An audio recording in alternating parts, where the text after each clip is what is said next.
Buenas tardes. Como cada jueves nos encontramos aquí en su programa Adolescent 360 y siempre hablamos de salud. Hoy un tema que yo creo que va a resolver muchas dudas porque hablaremos sobre ese miedo que tenemos acerca de ir al odontólogo, de ir al dentista, porque a todos la verdad que nos causa un poquito de temor, ¿no? Tener que ir allí, abrir la boca, ver qué te van a hacer, no estás viendo nada y es un poquito difícil. Hoy tenemos dos estrellas de la odontología. Como siempre contamos con Carlos Galante. Carlos, buenas tardes. Buenas tardes, doctor. Buenas tardes. Y tenemos dos invitados especiales. Tenemos al profesor doctor Cosme Gay Escoda, catedrático de universidad, jefe del equipo de especialistas odontológicas y de cirugía maxilofacial del Centro Médico Tecno. Buenas tardes, profesor. Buenas tardes. Y también contamos con la profesora doctora Alba Sánchez Torres. Ella es profesora agregada de cirugía bucal e implantología de la Universidad de Barcelona. También miembro del equipo de especialidades odontológicas y cirugía maxilofacial del Centro Médico Técnico. Buenas tardes, doctora. Buenas tardes. Bueno, y el tema de hoy es un tema candente, ¿no? Porque es un tema controvertido, es un tema que la gente cree que en un momento determinado es fácil, no es fácil, tengo miedo, no tengo miedo, voy, no voy, como es mi caso, que a veces digo, pues no voy porque tengo miedo a ver qué pasa allí.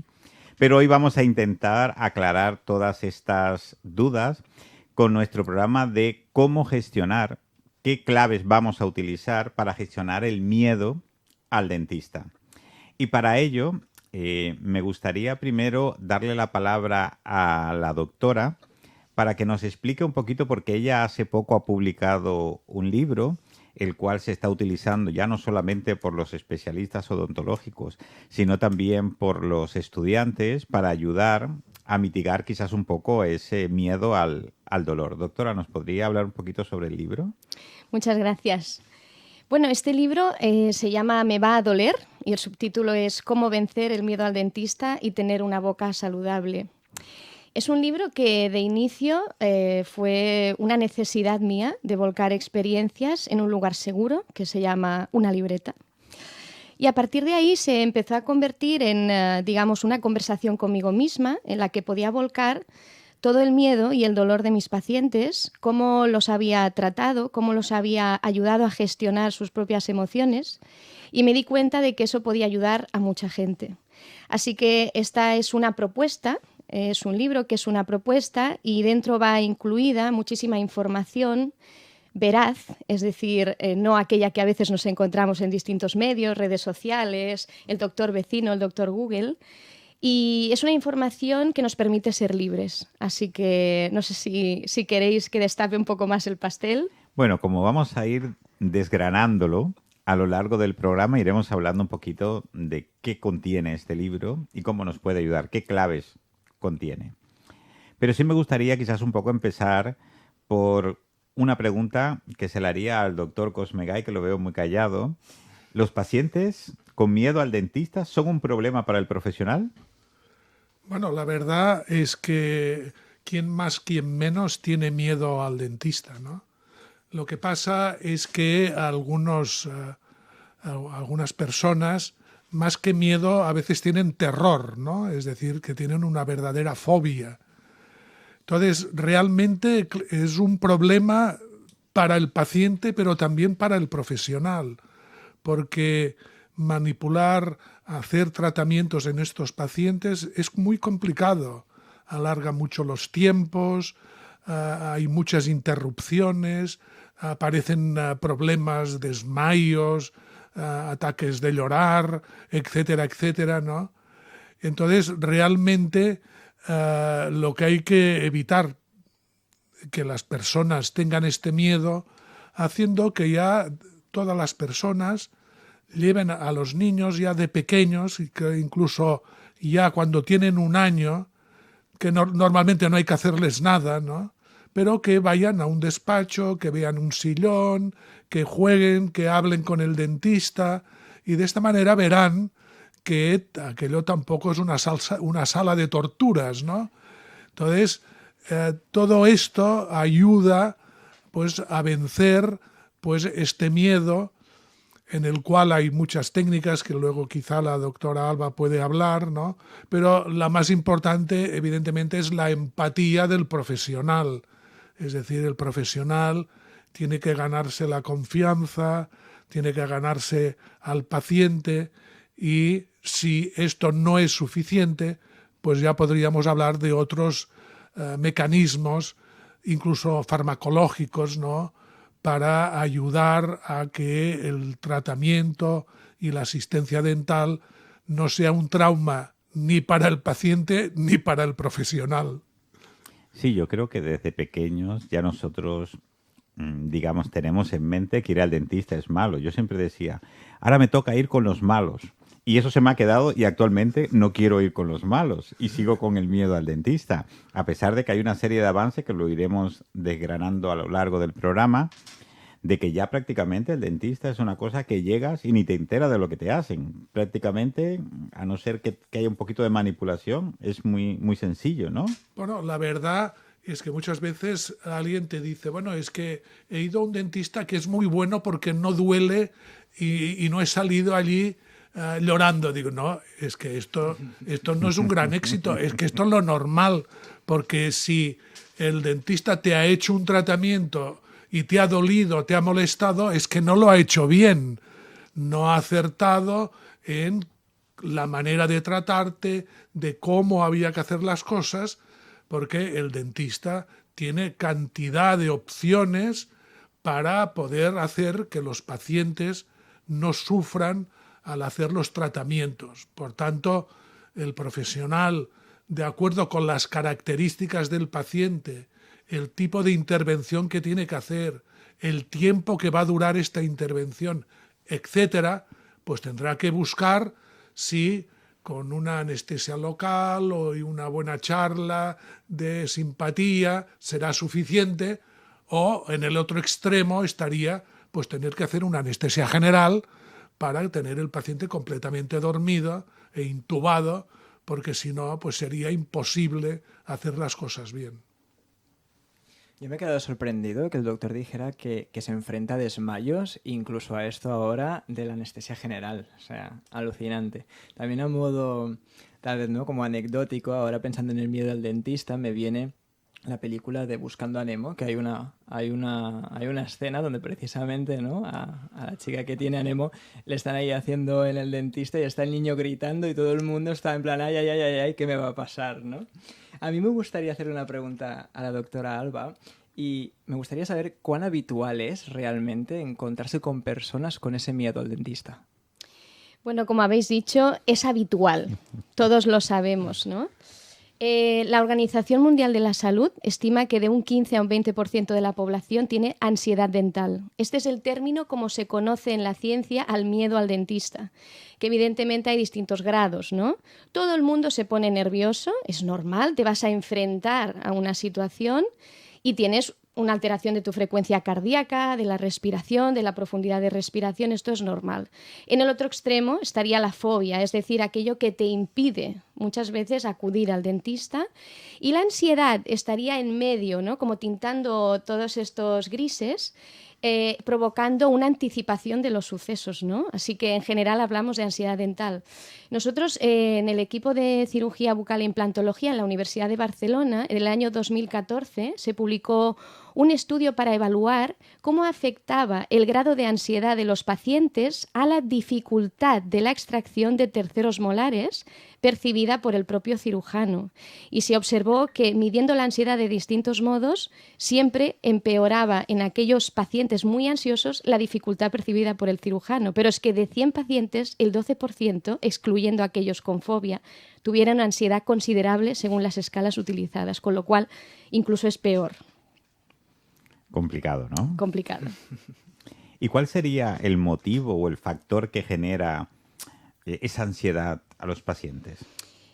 En general hay uno muy habitual que es la anestesia, el momento de la anestesia, porque implica dos cosas. Una es la punción anestésica, otra es la reacción que tiene el paciente cuando nota que realmente ya no nota su labio, su lengua, y pierde de alguna forma la información de dónde está su lengua y su labio en el espacio.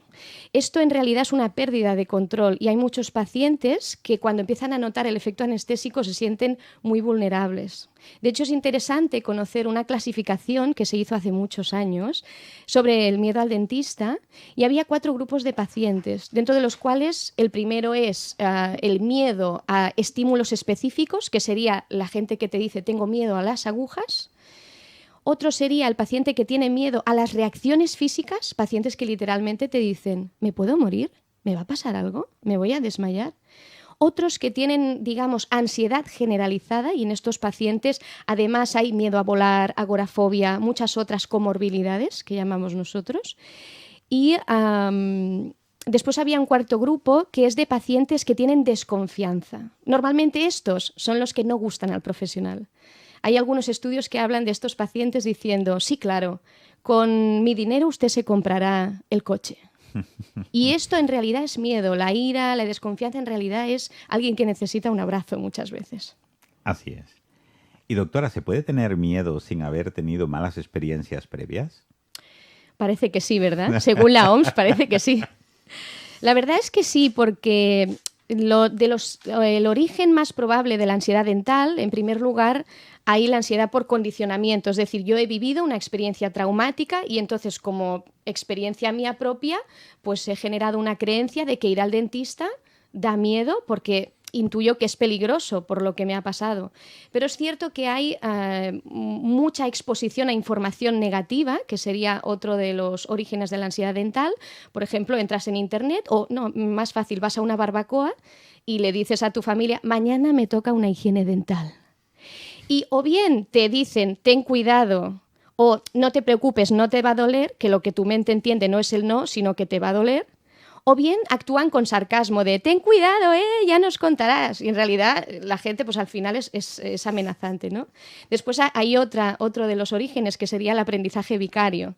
Imaginemos, somos nosotros una familia y ahora, por ejemplo, mi compañero pues le han hecho una extracción y ha tenido una mala experiencia, tiene mucho dolor, viene a casa y yo veo en primera persona cómo es su sufrimiento. Entonces yo voy a hacer esa experiencia mía.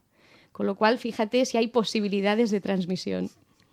¿Y qué consejos podría dar para superar ese miedo al dentista?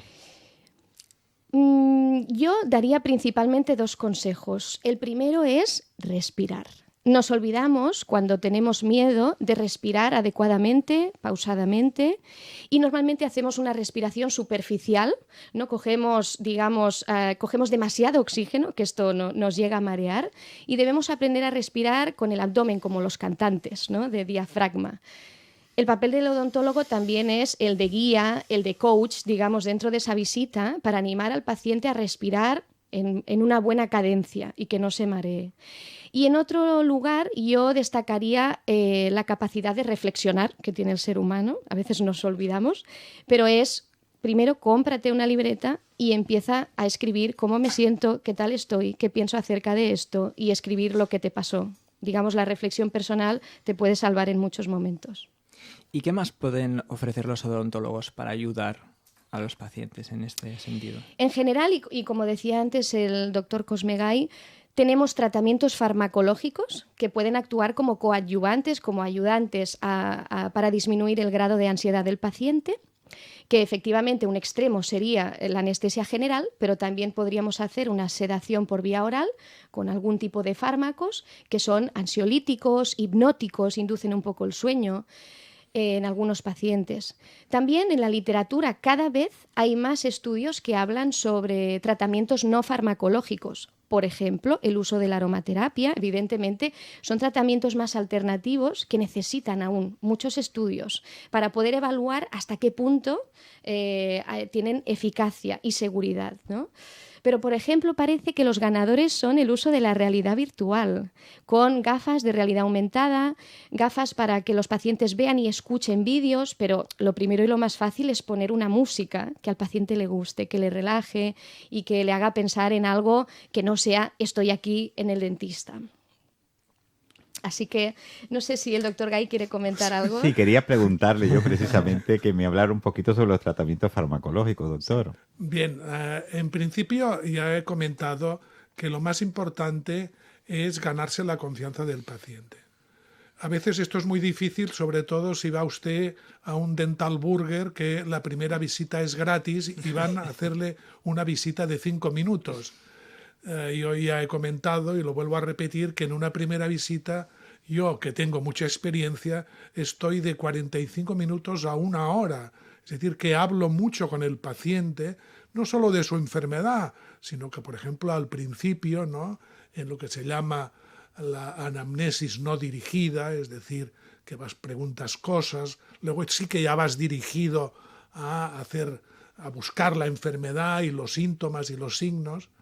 Y esto pues empieza, pues ¿usted de dónde es? Pues yo soy de Palamós, pues qué bien, y no sé qué, acabas hablando de las gambas, acabas hablando de tal, y te vas, esta persona pues se ve pues más bien acogida, ¿no? Evidentemente no es bueno tampoco actuar y hacer cosas en la primera visita, a menos de que no sea una emergencia, claro. Entonces, pues tú preparas al paciente, enseñas, explicas bien, incluso cuando haces la intervención, adelantas siempre antes de hacer algo, dices, ahora voy a hacer esto, cuando haga esto usted va a sentir esto.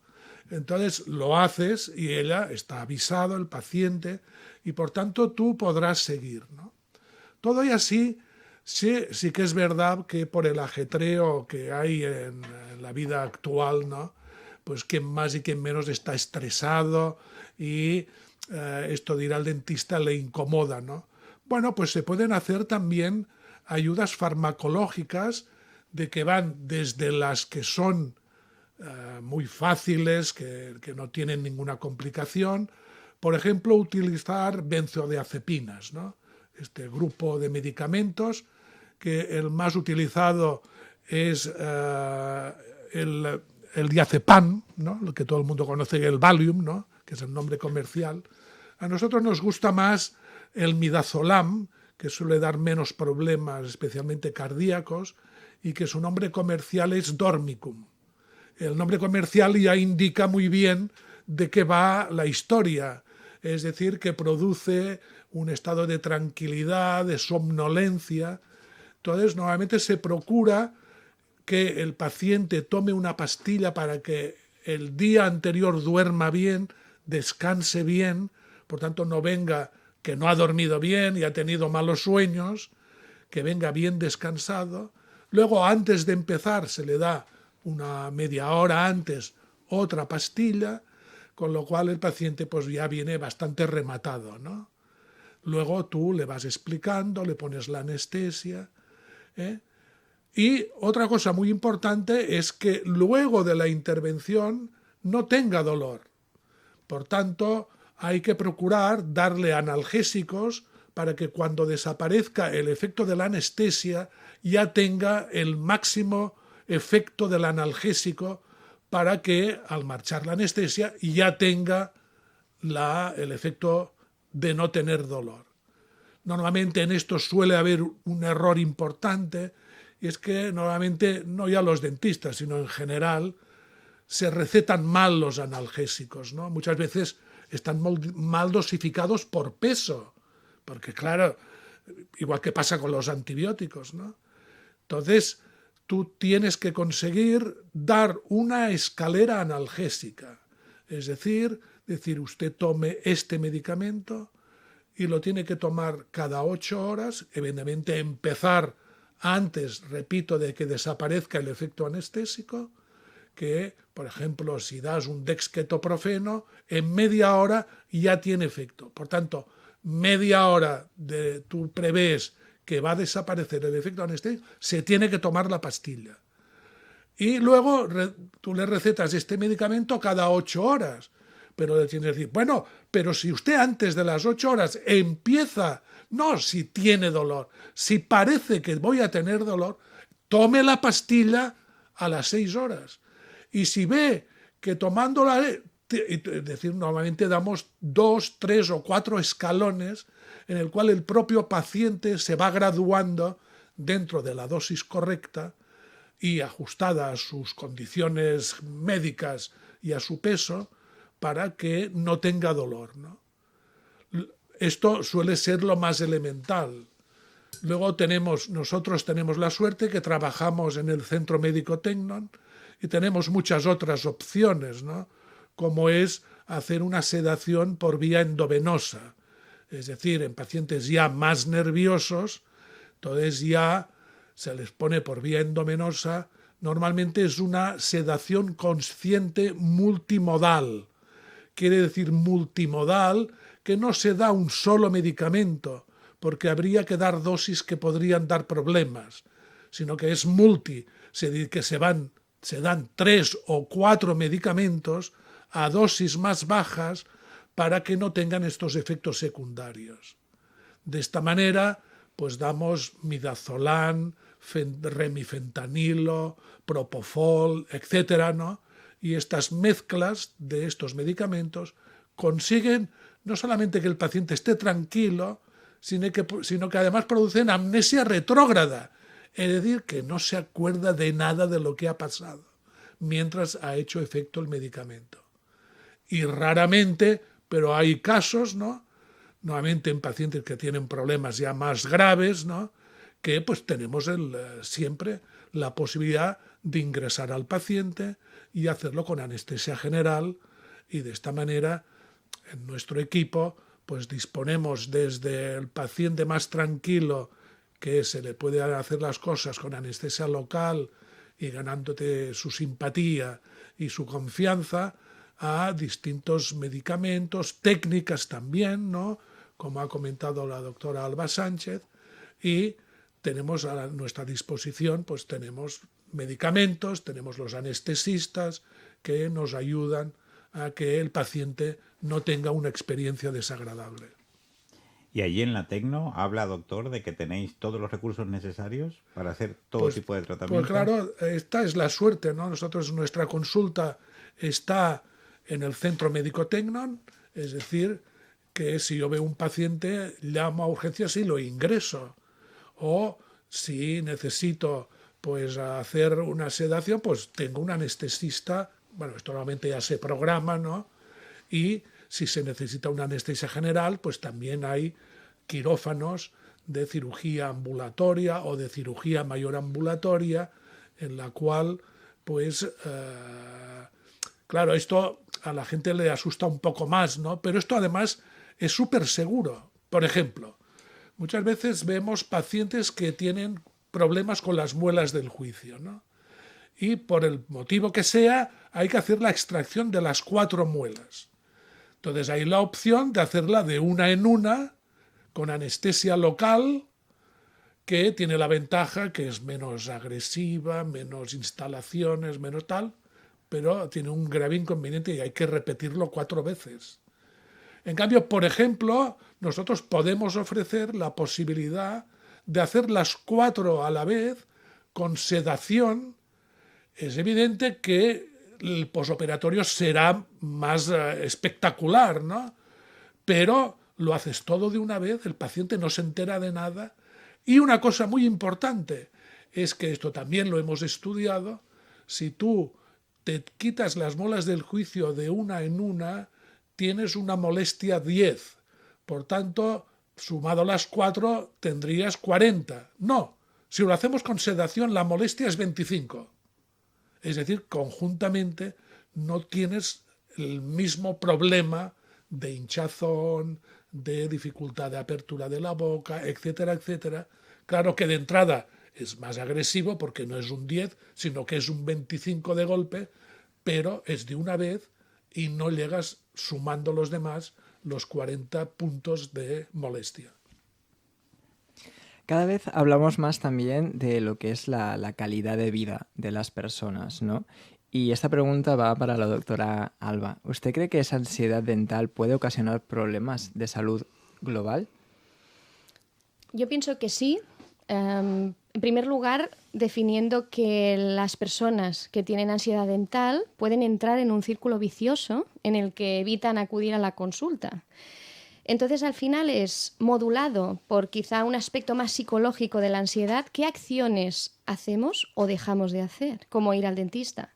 Lo que ocurre es que se ha observado que en estos pacientes hay un empeoramiento de su estado de salud bucodental porque no se hace una prevención primaria, es decir, acuden al dentista cuando ya no se puede sostener más ese dolor, ese flemón, esas molestias, no puedo comer, no puedo sonreír. ¿Qué pasa? Que lo que ocurre es que cuando van al dentista hay una necesidad de hacer más tratamientos y en general de un carácter más agresivo, que suelen necesitar extracciones, colocación de implantes dentales, endodoncias, ¿no? Que es lo que la gente conoce como matar el nervio, etcétera, etcétera. Esto tiene implicaciones y es que estos pacientes muchas veces, aparte del miedo, tienen vergüenza. Vergüenza porque algunos cuando vienen porque... Doctora, es que vengo porque necesito encontrar un trabajo. Y se ven en una premisa en la que no puedo alargar más este letargo. Por otro lado, nos encontramos con pacientes, sobre todo en varones, que se dejan la barba, el bigote, y en realidad es por esta vergüenza, estos sentimientos de culpa de voy a tapar, voy a esconder lo que tengo ahí debajo, ¿verdad? Esto afecta a la autoestima. Hay estudios que han evaluado que estos pacientes que evitan acudir a la consulta tienen una autoestima más baja y pueden tener problemas a la hora de generar vínculos con otras personas, de sus interacciones sociales, porque son personas que quizá pues, no se van a exponer tanto, ¿no?, a un medio más social, porque ellos mismos se enjuician, ¿cómo voy a ir así? ¿Qué van a pensar de mí?, ¿no? Y es normal que esto suceda. Por otro lado, ¿qué ocurre? Un paciente que tiene mucha patología acumulada empieza a tener molestias, tiene algunos dientes que le faltan, entonces empieza a adaptar su dieta para que sea más fácil, ya no puede comer churrasco, o a lo mejor sí que lo come, pero no lo mastica bien. Con lo cual todo esto tiene implicaciones a nivel de nutrición, por supuesto, ¿no? Un empobrecimiento de la dieta, una pobre masticación hace que no podamos captar tantos nutrientes y que quizás estemos tirando más de una dieta blanda, para la cual no utilizamos nuestra capacidad masticatoria y efectivamente podamos tener problemas a nivel de tracto gastrointestinal. Las personas normalmente parcelan, las personas no, la sociedad, tenemos parcelado el cuerpo, la boca va aparte, el odontólogo no es médico y entonces en realidad yo le explico a los pacientes, bueno, es que el tubo digestivo empieza en la boca, ¿no? Así que lo primero es como cambiar el paradigma para que después el paciente pueda, anteponer su salud y sus decisiones para realmente hacer una prevención de verdad. Muy bien. Yo quería volver a retomar el tema de su libro, doctora. ¿Qué le motivó? ¿Cómo surgió la idea de escribir el libro?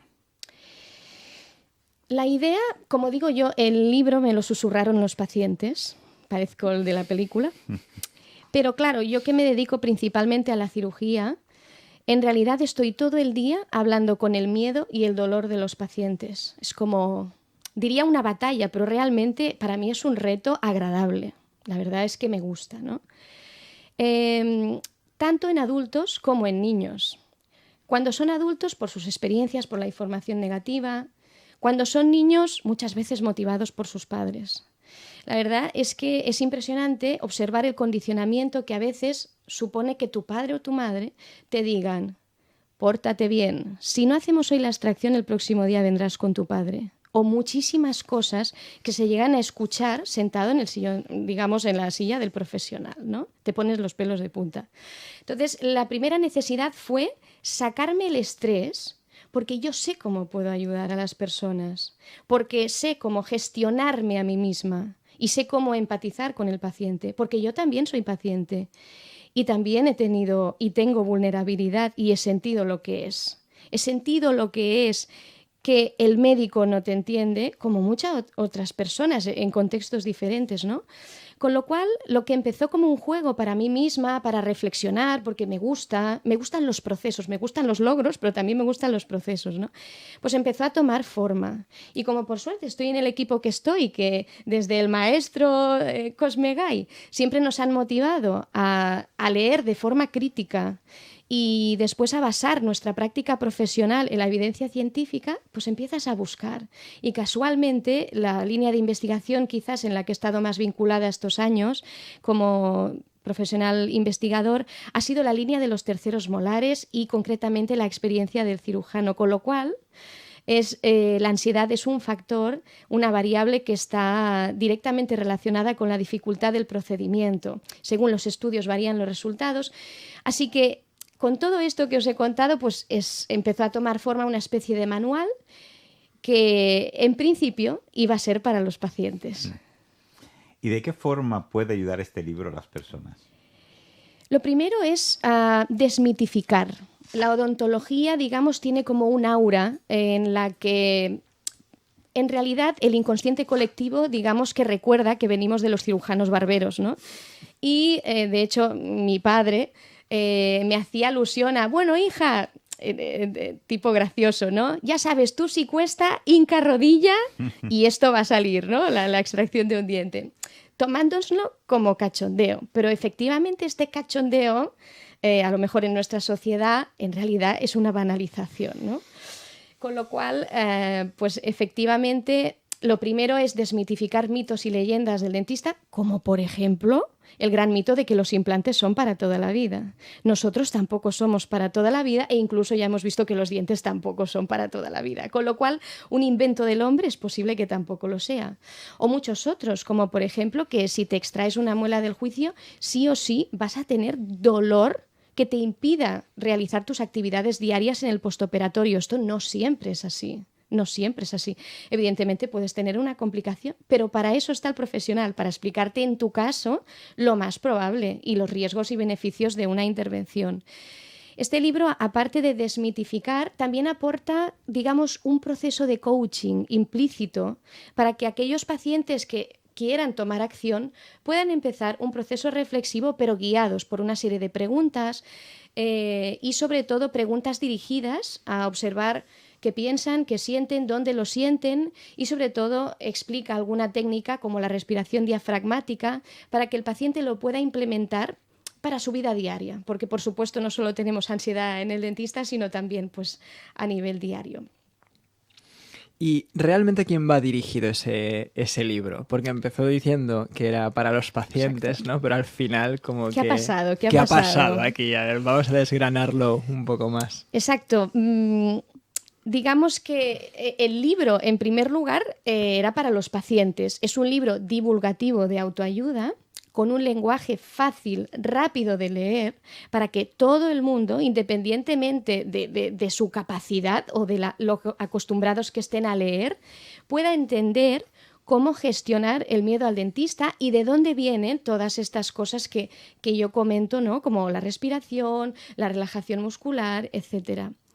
Lo que ocurre es que presenté el libro en la universidad, algunos de mis alumnos, no solo de grado en odontología, sino de máster, también adquirieron el libro y me di cuenta de que era un manual para el odontólogo. Pero claro, la gracia está, la verdad es que me siento muy feliz porque si hubiera hecho un libro dirigido al odontólogo, tendría un cariz como mucho más científico, y faltaría la parte humana de, ¿tú sabes cómo se siente tu paciente? Entonces, cuando ellos han leído cómo el paciente se siente, ellos pueden entender mejor y empatizar con la experiencia de su paciente y, por tanto, ponerse en su lugar. Y aquí me gustaría comentar algo que me hizo una ilusión tremenda. Fue un estudiante de máster que me dijo, ostras, doctora, muchas gracias, porque ahora que he entendido esto del miedo de los pacientes, ya no me enfado. O sea, fíjate hasta qué punto el profesional puede llegar a sentir ira durante un procedimiento y eso es algo que piensas, madre mía, si yo me voy a operar y el profesional que está allí tengo la sensación de que le molesta, que yo tenga miedo y que no respeta mis tiempos porque él mismo no se gestiona o no me entiende, ¿me va a hacer bien el tratamiento? Porque realmente da que pensar, ¿no? De hecho, se ha observado que un profesional sometido a un alto nivel de estrés, como es el entorno quirúrgico, sí que está ligado a un empeoramiento de la destreza manual a una peor toma de decisiones y, por supuesto, a una dificultad a la hora de comunicar con el equipo. Con lo cual, eso no solo puede llevar a una iatrogenia intraoperatoria, sino que además, en última instancia, afecta a la seguridad del paciente. Y ahora, dirigiéndome al doctor Cosme, me gustaría lanzarle la pregunta de ¿qué piensa usted cuando un paciente le dice que va a un profesional que es muy bueno porque no le causa dolor? Antes ya nos lo ha dejado un poco entrever, pero me gustaría que profundizara un poco más. Bueno, yo en el mundo de la odontología, como en cualquiera, y sobre todo cuando alguien se va a hacer un tratamiento complejo, es de que vaya con mucho cuidado con qué profesional está tratando. Digo esto porque hay muchas consultas, ¿no?, con una rotación de personas constante, no se sabe nunca quién es el responsable de cualquier problema y cada día te trata una persona distinta, ¿no? Y esto está muy fácil porque si yo quiero saber algo de alguien, en el mundo del Internet yo pongo el nombre y saldrá quién es aquella persona, ¿no? Claro que en Internet hay muchas mentiras, pero tampoco se pueden decir tantas mentiras, ¿no? Porque si no, esto tendría problemas judiciales, ¿no? O sea, lo primero es ser un poco... bueno, yo siempre comento, yo que me operé de la próstata, como todo hombre ya mayor de 60 años, que aquí prácticamente nadie se libra, porque yo fui a ver a 5 urólogos, ¿no? Y escuché, vi, pregunté, averigüé y finalmente pues escogí a la persona que yo creí que era el mejor preparado, con más experiencia, etcétera, etcétera, ¿no? Después tiene que ver también cómo este dentista atiende al paciente, es decir, cómo hace la primera visita, ¿no? Porque si tú vas a un dentista y no te hace una primera visita que dura por lo menos entre 45 minutos y 1 hora, seguro que no te ha hecho una buena historia clínica. Es que seguro. Porque la historia clínica no solo es preguntar, hay que explorar, hay que mirar, etcétera, etcétera, ¿no? Entonces, ya en esta primera visita verás también el grado de empatía de esta persona, ¿no? Y, entre otras cosas, en la anamnesis te va a preguntar, ¿usted se considera una persona tranquila, una persona nerviosa? Es decir, que tú intentarás incluso pues ya averiguar algo, y aunque el dentista no es un psicólogo, sí que puede averiguar algo, que incluso puede pasar algún test muy sencillo, que son 20 preguntas, ¿no? Y este test ya te puede marcar si este paciente ya puede ser un paciente con problemas o un paciente que tú solo podrás solucionarlo, ¿no? Entonces, yo siempre les digo a los pacientes, usted no tiene que tener dolor nunca, porque si yo le estoy operando y usted siente dolor, yo voy a parar de operarle, porque a mí no me gusta operar a gente que está padeciendo. Es decir, usted puede comprender que si usted me dice que yo le hago algo y usted le duele, pues yo voy a parar. Es decir, entonces normalmente no es que tengas que parar, es que no has hecho la técnica adecuada. Porque si tú sabes que este paciente es un paciente ansioso, no lo has preparado de la forma que quieras, incluso farmacológicamente, porque a veces la gente se dice, no, pues aquí haremos unas sesiones de preparación, no sé qué. La gente, claro, es como todo, ¿no? Prefiere la pastilla porque no tiene que incomodarse y es más fácil. Bueno, se puede ser condescendente, ¿no? Entonces tú pues le puedes dar alguna medicación, ¿no? Y entonces el paciente, tú sabes que no le va a molestar. Incluso cuando tú estás haciendo la intervención con anestesia local y tú le avisas, le va a pasar esto, se le va a entumecer el labio, la lengua notará como cosquillas y tal, tú siempre le dices al paciente que está despierto, usted si nota una molestia, mueva la pierna, porque claro, las manos y la boca no, porque es muy peligroso, ¿no? Porque si tienes instrumentos en la boca y hace un movimiento brusco, puede provocar un problema, ¿no? Entonces dice, usted, a la que note algo, que algo le molesta, usted mueva la pierna, que yo paro inmediatamente y usted me explica qué es lo que le pasa. Puede ser, si escogiendo bien, que a lo mejor necesite una reanestesia, poner un poco más de anestesia por si se ha alargado el proceso, ¿no? La intervención. Y después, como decía, pues dar ya los analgésicos de manera que después ya no tenga dolor. Es decir, el paciente tiene que saber que tú no quieres que el paciente tenga dolor en ningún momento, y menos cuando le operas, porque esto, digo usted, todos tenemos aventuras de pequeño cuando te operaban de las amígdalas, allí 2 gorilas aguantando al crío y el otorrinolaringólogo, el crío allí pegando patadas. Pero esto no se puede permitir, porque esto, o sea, bueno, es que además yo es que no podría, porque no sabes dónde pones ni el bisturí. Es decir, que si esto pasa mucho también con los niños, ¿no? Porque hay niños muy obedientes, tranquilos, y hay otros pues que hay que prepararlos más y hay que hacerlo de la manera adecuada, sobre todo para no traumatizarlos. O sea, lo más importante es que cuando lo haces con anestesia local, porque el paciente, por sus características, por lo que te ha explicado, lo va a aguantar bien, pero si tú haces una sedación, por ejemplo, yo siempre les digo, me dicen, no, es que yo tengo mucho miedo, incluso muchos dicen, no, yo quiero anestesia general, porque no me quiero enterar de nada. No, es que no te vas a enterar de nada. Digo, porque con la sedación, usted siempre va a oír cuando yo termine, bueno, no les digo esto, cuando yo termino de operar, siempre les pregunto, Julián, ¿podemos empezar? Sí, doctor, empiece. Digo, no, pues ya hemos terminado. Que ya hemos terminado. Entonces, esto quiere decir que no se ha enterado de nada, que siente pues que hablan, que a lo mejor ha oído, incluso es bueno ponerles un poco de música o lo que sea, ¿no?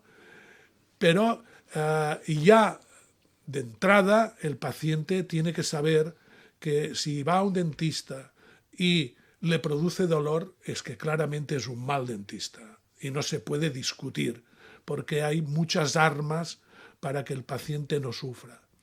Lo que pasa, también comentando algo que ha dicho la doctora Alba Sánchez, es que los pacientes con fobia, porque yo he visto algunos que abren la boca y no sabes si aquello es la boca o una cloaca, porque es que es espectacular. O sea, es que de verdad que tienes que contenerte porque te puede venir hasta arcadas de verlo, porque es una cosa descomunal, ¿no? Pues estos pacientes, no hay manera de que... O sea, estos pacientes, ¿sabes cómo acaban? Bueno, yo el último que vi fue un paciente de este tipo que hizo una sepsis, hizo una mediastinitis y se murió. Wow. Por no haber hecho en el momento adecuado una extracción de un diente. O sea, el paciente prefirió morirse antes de dejarse hacer algo. Digo, no, pero es que hay que hacer algo. Digo, no, usted no sufra, le haremos a una anestesia general. Porque, un paciente con fobia tienes que ir directo a la anestesia general, ¿no? Porque no aguanta ni el pinchazo. Es decir, ya ni se le pincha despierto, se le pone una máscara con óxido nitroso para dejarlo ya medio dormido y entonces ya se le busca una vía y se le pincha y se le intuba, ¿no? Pero hay pacientes que es que ni esto. No, es que yo entro en la clínica y tal, digo, bueno, lo vamos a hacer en el pasillo, hay que hacerlo en un sitio. Pues, y tengo casos de pacientes así que han hecho infecciones que van al cerebro o que van a los pulmones o hacen una sepsis y estos pacientes terminan en la UCI y se mueren.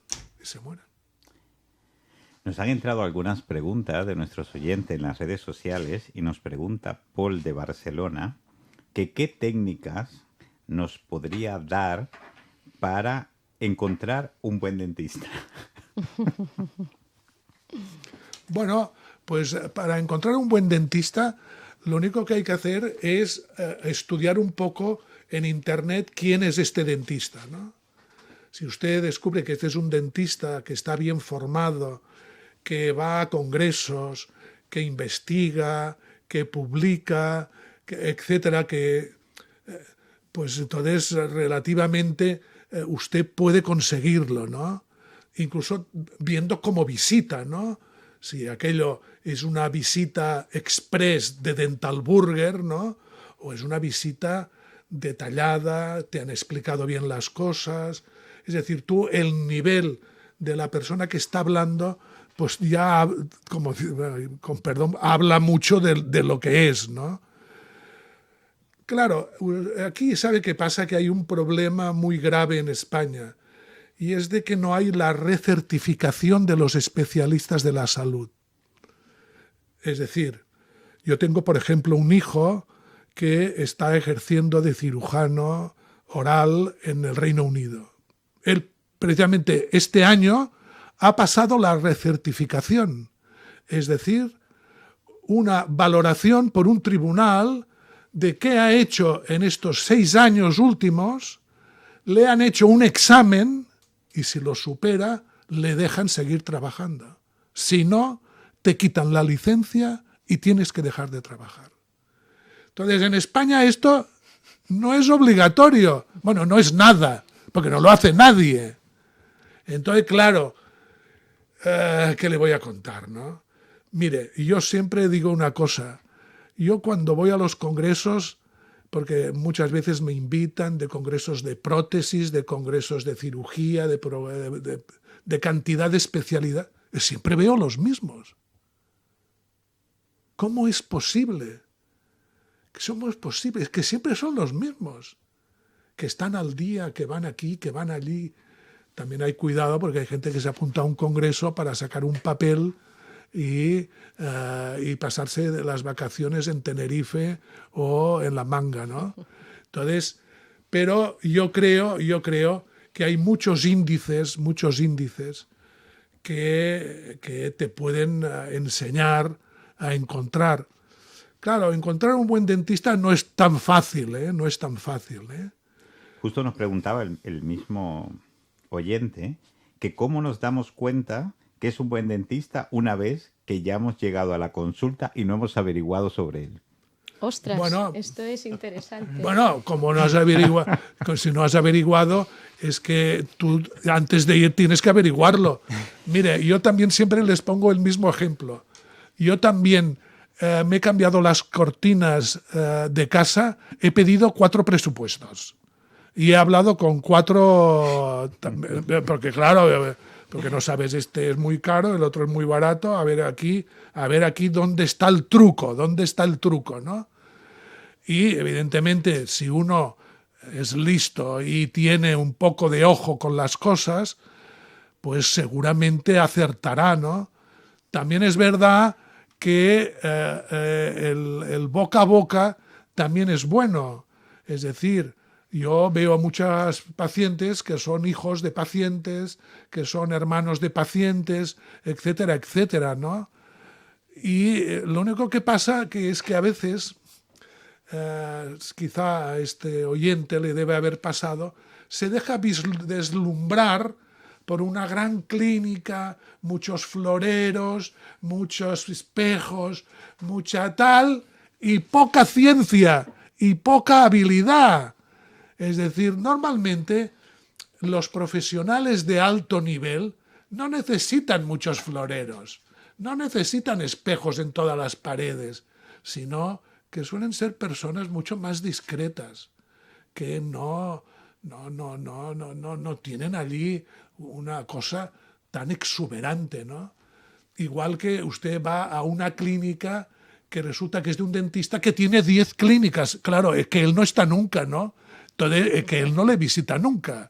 Es decir, claro, yo tengo una consulta. Yo, claro, ¿podría poner una red de consultas? Sí, pero es que yo básicamente soy dentista, médico y cirujano para ganarme la vida y no morirme de hambre y poder dar una vida adecuada a mi familia. Y yo no quiero ser millonario. Yo no quiero ser millonario. Yo no me quiero comprar un Porsche. Yo no quiero tener una casa en la costa y otra en la montaña y otra en medio del prado. No. Yo tengo un apartamento de 60 o 80 metros en Llançà y mi casa. Y nada más. Es decir, usted puede ver muchas cosas y muchas veces hablando, en la primera visita, también te das cuenta no solamente de si tú como paciente has escogido bien al dentista, yo también me pasa que oigo al paciente y digo, no, este paciente no me interesa. Porque es un paciente que no comprende las cosas, que sé que no será obediente, por tanto, piense que usted puede haber tenido este problema y yo también tengo a veces este problema de que veo pacientes que les digo, mire, usted tiene este problema y yo no puedo tratarle a usted porque no se ajusta al tipo de paciente que yo necesito. Tenemos otra pregunta de Uriel de Tarragona que nos pregunta, ¿para qué sirve la revisión dental? ¿Todos los dentífricos son iguales o los enjuagues son mejores que los dentífricos? Esta es la pregunta, ¿no? No existe un dentífrico ideal, si no ya lo sabríamos. Hay multitud de pastas de dientes, estamos bombardeados de innovaciones, de novedades, también hay mucha ciencia detrás de estas nuevas, digamos, tecnologías. Al final, lo importante es la mecánica del cepillado. De hecho, la pasta dental se inventó como un vehículo para hacer llegar el flúor a la población.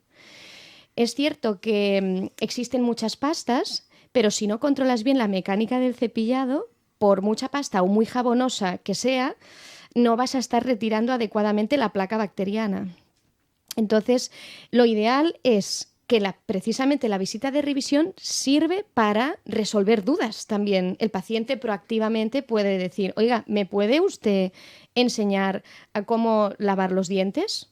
Lo ideal es que sea el profesional el que lo explique, porque uno ya puede detectar si el paciente, por ejemplo, tiene un cepillado deficiente o bien traumático, es decir, que tiene algún problema de retracción de las encías, por ejemplo, porque está probablemente utilizando una técnica inadecuada. Normalmente suele ser la técnica o el uso de cepillos que son extremadamente duros. Por tanto, la pasta, hay algunas para la sensibilidad, otras con más dosis de flúor para prevención de caries, otras que son más destinadas al mantenimiento de las encías. Entonces, lo ideal es, puestos que con una buena técnica de cepillado puedes maximizar resultados, escoge una que para ti sea adecuada. Si, por ejemplo, eres un paciente que tienes tendencia a tener un sangrado en las encías, pues utilizar una pasta que contenga, digamos, una fórmula que sea más específica para esto. ¿Es necesario hacer colutorio siempre, todos los días de la vida? No es necesario del todo, es decir, no es obligatorio para tener un buen estado de salud bucodental. Es cierto que hay muchos estudios que se han realizado con algunos colutorios de mantenimiento que tienen, por ejemplo, un agente antiplaca como es el triclosan, que lo que hace es que las partículas, los bichitos, se deslicen con más facilidad en la superficie de los dientes y, por tanto, a priori retrasen la acumulación o la aparición de placa bacteriana. Ahora bien, al final yo le digo a los pacientes, esto es un coadyuvante. Lo primero es cómo tú mueves la muñeca. Lo segundo es, vale, utiliza una pasta, pero al final sería el colutorio, porque a veces pasamos de la pasta al colutorio y nos olvidamos la higiene interproximal, es decir, el uso de hilo dental o cepillos interproximales. Claro, si nosotros sumamos la superficie, la mayoría de los pacientes usan solo un cepillado, sea manual o eléctrico. Esto es el 60% aproximadamente. Pero si no usas el hilo... Precisamente, doctora, nos pregunta el mismo paciente, ¿Sí? En la siguiente pregunta, ¿cepillo eléctrico o el tradicional de siempre? Bueno, ahora viene Navidad, ¿verdad? Estamos todos a la expectativa de qué regalamos, ¿no?, a nuestros familiares. hay estudios, yo siempre digo lo mismo, vamos a contextualizar. Hay estudios que demuestran que ciertos cepillos eléctricos de ciertas marcas reducen, comparado con un cepillado manual, incluso en un estudio hasta el 12% de placa bacteriana. Vale, hasta aquí muy bien. Pero esto significa que tanto el paciente que usa el cepillo manual como el eléctrico hacen la técnica adecuada. Claro, hay que contextualizar, porque ¿qué ocurre? En Navidad nos volvemos locos, ¿no? Vas a la tienda o a Amazon o a donde sea, compras el cepillo, es decir, te has gastado mucho dinero muchas veces, porque este cepillo va muy bien y tal, pero le regalas a tu hermano un Audi, pero no le das las instrucciones. Entonces, lo que ocurre es que a veces estos pacientes, claro, necesitan acudir con su cepillo al profesional, o bien el profesional. Nosotros en la consulta tenemos distintos tipos de cepillos. Se le pregunta al paciente en la anamnesis, vale, ¿te cepillas cuántas veces y con qué cepillo? ¿No? Para ver si para tu caso es adecuado, y si detecto que tienes una higiene deficiente, a lo mejor no es que no te lavas los dientes, a lo mejor es que no sabes utilizar ese Audi. Si me dejas matizar una cosa, en principio los colutorios hay que enjuagarse con agua. Si te gusta darle sabor a menta o a tomillo, bueno, perfecto, no sirve para nada, pero lo hace más agradable. En cambio, sí que hay que utilizar colutorios cuando tienes un problema, y esto te lo tiene que explicar tu dentista. Respecto al triclosan, bueno, el triclosan ya lo han retirado porque estaba produciendo problemas de colitis ulcerosa y muchos problemas, es decir, estos que aún hay, ¿no? Igual que las pastas dentríficas. Las pastas dentríficas y los colutorios hay que comprarlos en la farmacia, porque lo que venden en el supermercado no tiene ningún tipo de control. No tiene ningún tipo de control. Y luego, por ejemplo, hay mucha gente que usa habitualmente colutorios de clorexidina. No, porque es que la clorexidina, si se usa continuamente, mancha los dientes de color... No, no es que manche los dientes, tiñe el sarro que se pone negro, ¿no? O sea, no tiñe el diente.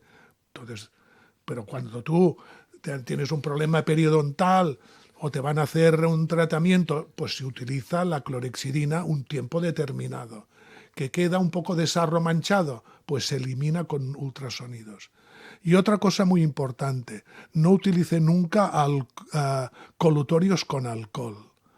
Hay alguno, que lo voy a decir por el nombre, que es el Listerine, que hacen el anuncio en televisión, que sale el artista diciendo ¡ah, qué bien que me ha quedado la boca! Claro, es que lleva un 40% de alcohol. Es decir, por lo mismo ya enjuéguese con ginebra o con whisky y de paso, si le apetece, se lo traga, que esto está preparado para tragárselo. Es decir,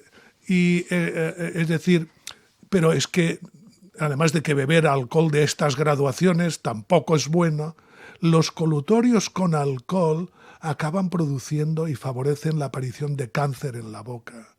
Es decir, y mucho cuidado con otros que también se venden en el supermercado, que ponen, este no lleva alcohol.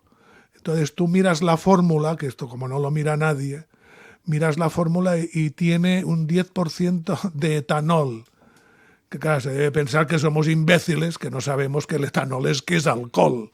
Entonces, como ha dicho muy bien la doctora Alba, aquí lo importante es el cepillo, que hay que ver el tipo de cepillo, qué dureza tiene que tener según sus características, porque hay personas que tienen un esmalte más delicado, necesitan, o unas encías, necesitan un cepillo con una suavidad, o los cepillos quirúrgicos que se utilizan para limpiar las heridas en la boca.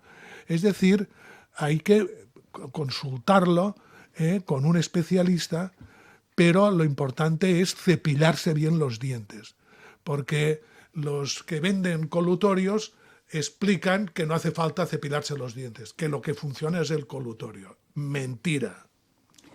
Tenemos muchas más preguntas, pero no nos da tiempo en el programa, pero sí he escogido una de Marta de Esparraguera, que nos dice que recientemente ha estado en su pediatra con su hijo de 11 años, que tiene múltiples caries, que se lo ha detectado su pediatra, pero que no puede llevar a su hijo al dentista por miedo, que si es aconsejable la sedación para este niño de 11 años y si no le afectaría en su desarrollo normal. Bueno, es un punto que me gusta sacarlo. En primer lugar, si el niño necesita un tratamiento urgente, como entiendo que es, y es un niño que tiene mucho miedo, efectivamente la sedación es una opción para que el niño no tenga una mala experiencia, se deje tratar y de hecho lo pueda hacer todo en una sesión. Por otro lado, yo recomendaría que la propia madre, en este caso, revisara cómo está ella respecto al dentista. Porque el miedo que tiene el niño, ¿de dónde viene? Viene de mí que inconscientemente, sin querer, efectivamente, ¿no?, le puedo haber inculcado una sensación de que acudir al dentista es peligroso, o es que este niño realmente cuando fue más chiquitito ya tuvo experiencias traumáticas. Y la tercera cosa sería, nosotros aquí hemos hablado hoy de un tratamiento farmacológico, hemos hablado mucho.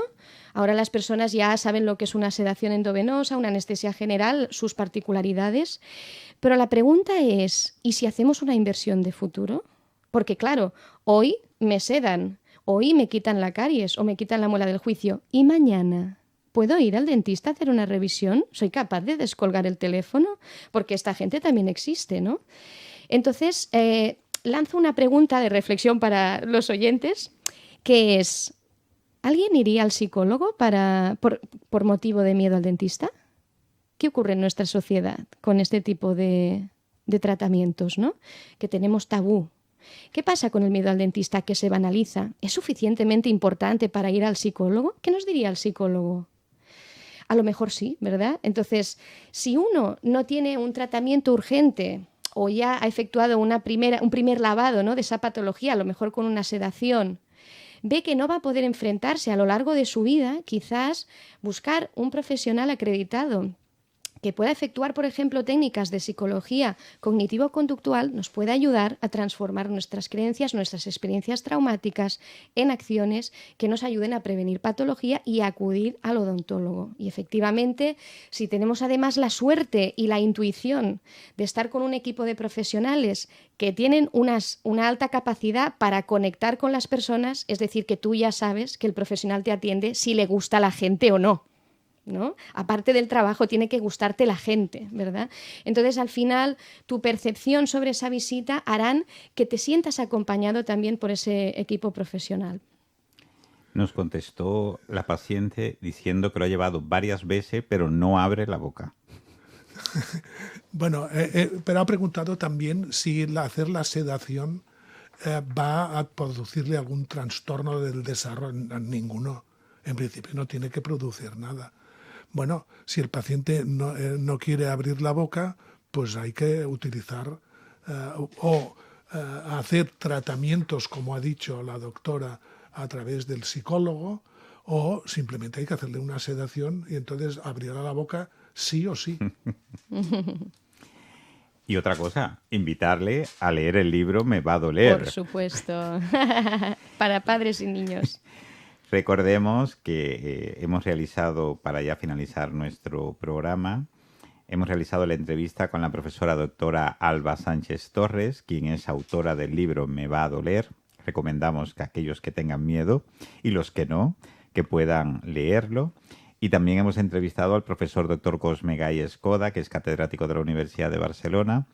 Muchas gracias por estar aquí con nosotros. Muchas gracias. Y los esperamos próximamente para seguir detallando sobre la vida odontológica y la calidad de vida de los pacientes desde este punto y esta perspectiva de vida. Muy bien, muchas gracias. Hasta la próxima.